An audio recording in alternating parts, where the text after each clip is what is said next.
தங்கவயலுக்கு ஒரு 2000 வருஷத்துக்கான வரலாறு இருக்கு. 2000 வருஷங்களா இங்க இந்த தங்கம் சுரண்டப்படுது. இங்க தங்கம் மட்டும் கிடையாது, இந்த மக்களுடைய உழைப்பும் பல ஆண்டுகளாக சுரண்டப்பட்டு இப்ப வரைக்கும் இந்த சுரங்கம் மூடுறதுக்கு பிறகும் வர வேண்டிய 53,000 கோடியா 52 கோடி 52 கோடி ரூபாய் இன்னைக்கும் அந்த மக்களுக்கு போய் சேரல அப்படிங்கிற தகவல் முதல் நிறைய விஷயங்களை சொன்னாங்க. கோலார் தங்கவயலோட வரலாற்றையும் சேர்த்து சொன்னாங்க. அதே போல இந்த சுரங்கம் ஆரம்பிச்ச காலத்துல 56,000 பணியாளர்கள் தொழிலாளர்கள் இங்க வேலை பார்த்திருந்தாங்க. ஆரம்ப காலகட்டத்தில் இருந்த ஒரு உழைப்பிற்கு, மனித உழைப்பிற்கு அடித்தளமாக பேர் போன ஒரு இடத்துல நின்று பேசிட்டு இருக்கேன். இங்க இடத்துல தமிழர்களை பத்தி நான் பேசியே ஆகணும். ஏன்னா மலேசியாவுக்கு நான் ஒரு வாட்டி போயிருக்க போது அங்க மலேசிய வாழ் தமிழர்களை பார்த்திருக்கேன். மும்பைல தாராவில பார்க்கும்போது அங்க தாராவில இருக்கக்கூடிய தமிழர்களை பார்த்திருக்கேன். இப்ப இங்க கேஜிஎஃப்ல வரும்பொழுதும் கர்நாடகால இருக்கக்கூடிய தமிழர்களை பல பல இடங்களை பார்த்திருந்தாலும் இந்த கேஜிஎஃப்ல பார்த்திருக்கேன்.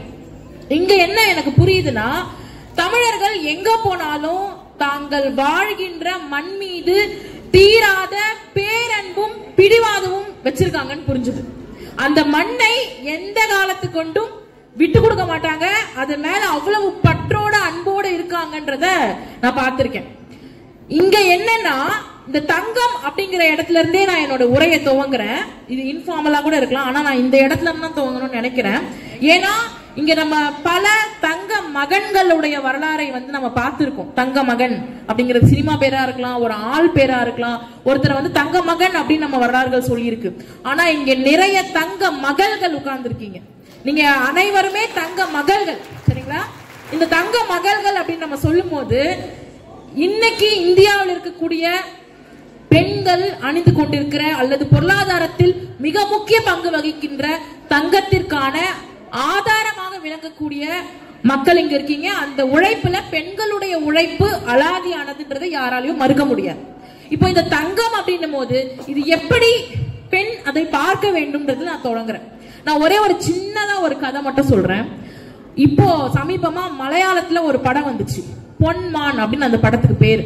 அந்த படத்துல என்ன நடக்கும்னா, ஒரு பொண்ணுக்கு அவங்க அம்மா கல்யாணம் பண்ணி வைக்க நினைப்பாங்க. அந்த பொண்ணுக்கு 25 சவரன் தங்க நகை போட்டாதான் கல்யாணம் பண்ணி போன்ற நிலைமையில கையில காசு இல்ல, என்ன பண்றதுன்னு தெரியல. அப்போ தங்கத்தை முதல்ல கொடுத்துட்டு அதுக்கப்புறம் காசு வாங்குற தொழில் ஒண்ணு இருக்கு, கடன் கொடுக்கற மாதிரி ஒரு தொழில் இருக்கு. அந்த தொழில் இருக்குன்றதே எனக்கு அந்த படம் பார்த்தா தெரியும். என்ன பண்ணுவாங்கன்னா, 25 சவரன் நகையை இவங்க கொடுத்துருவாங்க, தங்க நகையை. மறுநாள் கல்யாணம் முடிஞ்சதுக்கு அப்புறம் வர்ற மொய் பணத்துல அதுக்கப்புறம் அந்த தங்க நகைக்கு காசு கொடுத்தா போதும். ஆனா அப்படி காசு பத்தல, மொய் கம்மியா வந்துச்சுன்னா மீதி அந்த நகையை திருப்பி கொடுத்துடணும். எவ்வளவுக்கு எவ்வளவு காசு பத்தலையோ அந்த நகையை திருப்பி கொடுத்துடணும். அந்த மாதிரி இந்த பொண்ணுக்கு கல்யாணம் பண்ணி வைப்பாங்க. ஆனா மொய் காசு நினைச்ச மாதிரி வராது.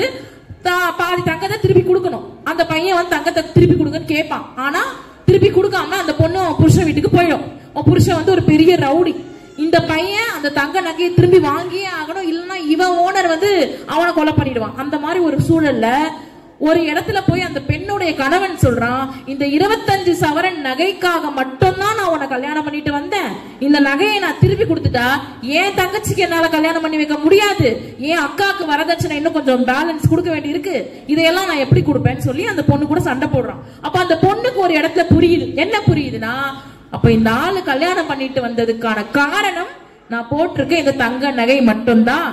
அந்த நகைக்கு தான் இங்க மதிப்பே தவிர எனக்கு மதிப்பு இல்லைன்னு அந்த பொண்ணு அவளோட நகையை எடுத்துக்கிட்டு உன் வாழ்க்கையே வேணாம், உன் கூட வாழ மாட்டேன்னு அந்த பொண்ணு போயிடும். இப்படிதான் அந்த படம் முடியும். ஆனா இங்க நம்ம ஒரு விஷயம் நம்ம நல்லா புரிஞ்சுக்கணும். அது அந்த பொண்ணுடைய கதை மட்டும் கிடையாது. இன்னைக்கு இந்த தங்க நிலத்துல வேலை பார்க்கக்கூடிய உங்களுக்கு கூட இதுல ஒரு விஷயம் இருக்கு. என்கிட்ட புருஷோத்தமன் சார் சொன்னாரு, கேஜிஎஃப் படம் பார்த்திருக்கோம் எல்லாருமே. கேஜிஎஃப் படத்துக்கும் கேஜிஎஃப்க்கும் சம்பந்தம் இல்ல. அது முழுக்க முழுக்க ஒரு வியாபார நோக்கத்துக்காக எடுக்கப்பட்ட திரைப்படம். ஆனால் தோழர் ரஞ்சித் எடுத்த தங்கலான் படத்துக்கும் இங்க இருக்கக்கூடிய கேஜிஎஃப்க்கும் நிறைய தொடர்பு இருக்கு. அதுதான் இந்த மக்களுடைய உழைப்பை, இந்த மக்கள் எவ்வளவு கஷ்டப்பட்டாங்க, இந்த எப்படி எல்லாம் ஒடுக்கப்பட்டாங்கன்றத சொன்ன படம் அதுதான் சொல்லுவாங்க. அதுல ஒரு காட்சி வரும். என்ன காட்சி வரும்னா, அதுல ஒரு பெண் தங்கத்துக்கு மேல ரொம்ப ஆசைப்படுவாங்க. தங்கம் தான் வேணும், அவங்க கணவர்கிட்ட கேட்டே இருப்பாங்க. சாகர வரைக்கும் தங்க நகை வேணும்னு ரொம்ப பிடிவாதமா இருப்பாங்க. பெண்கள் தங்கத்துக்கு ஆசைப்படலாமா கூடாதா? நீங்க சொல்லுங்க. படலாமா கூடாதா? கூடாதுன்னு யாரா நினைக்கிறீங்களா? Very good. பெண்கள் தங்கத்துக்கு ஆசைப்படலாம், தப்பே கிடையாது. பணத்தின் மீது ஆசை வைக்கலாம், தப்பே கிடையாது. அதை வச்சா பெண்கள் எல்லாம் பேராசை பிடிச்சவங்க அப்படின்ற ஒரு பட்டம் எங்க கட்டுறாங்க. ஏன்னா பெண்ணுக்கும் பணத்துக்கும் தொடர்பு இருக்க கூடாது, பெண்ணுக்கும் நகைக்கும் தொடர்பு இருக்க கூடாதுன்னு நினைக்கிறாங்க. அந்த படத்துல ரொம்ப அழகா சொல்லுவாங்க, எந்தெந்த யாரு கோட் ஷர்ட் போடலாம், யாரு ஜாக்கெட் போடணும், யாரு ஜாக்கெட் போடக்கூடாது அப்படிங்கறத இங்க சாதி தான் முடிவு பண்ணுது. அப்போ இந்த சாதி பெண்கள் எல்லாம் தங்க நகை போட்டுக்கலாம், இந்த ஒடுக்கப்பட்ட சமூகத்து பெண்கள் தங்க நகை போடக்கூடாதுன்னு ஒரு பார்வை இருந்துச்சு. அந்த பார்வையை உடைத்தது அந்த படத்துல அதை காட்சிப்படுத்திருப்பாங்க. அதே போலதான் அந்த இடத்தில் பெண்கள் யார் வேணாலும் பணத்தின் மீதோ தங்கத்தின் மீதோ பற்று கொள்ளலாம். ஆனால் மீண்டும் சொல்றேன், அந்த பற்று என்பது உங்க வாழ்க்கை முழுவதையுமே தங்கத்தின் மேல வச்சிடக்கூடாது. நகைதான் பெண்ணுக்கு அடையாளம் கிடையவே கிடையாது. அதுலயும் ஒண்ணு இருக்கு, என்னன்னா ஒரு பெண் பிறக்கும் போதுல இருந்து சாகர வரைக்கும் தங்க நகையை போட்டாதான் அவளுக்கு மதிப்பு, தங்கம் போட்டாதான் கல்யாணம் நடக்கும். இதுதான் நம்ம சமூகத்தில் இருக்கக்கூடிய வழக்கம். அப்படி தங்க நகை போடாத பெண்களை பார்த்து ஒரு சின்ன கம்மல்லாம் போட்டுக்கோ, இல்லன்னா ஒரு சின்ன மூக்குத்தியாச்சு தங்கத்துல போடு, பொண்ணு தங்கம் போடாம இருக்க கூடாது அப்படின்னு ஒரு வழக்கமே நம்ம கிட்ட இருக்கு. சொல்லி சொல்லி சொல்லி இதை போட வைப்பாங்க. ஆனா எத்தனை பெண்களால் அதை வாங்க முடியும்? எத்தனை பெண்களுடைய வாழ்க்கை தங்க நகை பின்னாடியே ஓடி ஓடி ஓடி அதுக்காக கடன் வாங்கி அந்த கடனை அடைக்க வேலை செஞ்சு இப்படியேதான் பல பெண்களோட வாழ்க்கை முடியுது. அப்போ வரதட்சணை என்ற பேர்ல பெண்களுடைய வாழ்க்கையே தங்கத்தின் மீது வைக்கப்படுது. சரிங்களா? அப்ப இந்த இடத்துல நம்ம இன்னொரு விஷயம் புரிஞ்சுக்கணும். ஒரு பெண்ணுடைய மதிப்பை முடிவு பண்ண வேண்டியது அவங்களுடைய சுயமரியாதையும் அவங்களுடைய கல்வியும் அவங்களுடைய வீரமும் தானே தவிர அவங்க போட்டிருக்க நகை கிடையாது.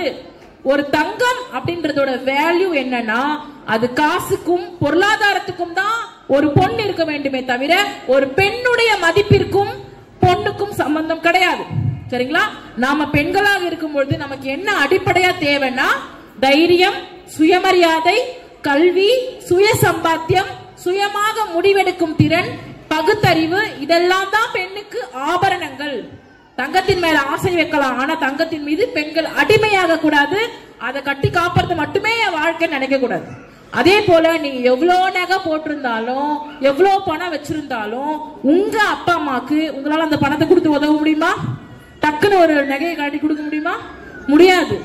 புருஷன் கிட்ட கேட்கணும், மாமியார் மாமனார் கிட்ட கேட்கணும்.